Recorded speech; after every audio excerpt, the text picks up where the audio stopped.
విడు మొరటోడు అని వాళ్ళు వీళ్ళు ఎన్నెన్ని అన్న పసి పిల్లవాడు నవ్వాడు.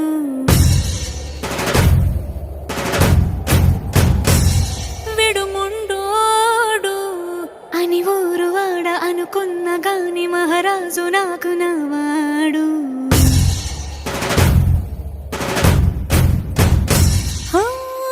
మాట పెడుసైనా మనసులో వెన్న రాయిలా ఉన్నవాడిలోన దేవుడెవరికి తెలుసును నాకన్నా.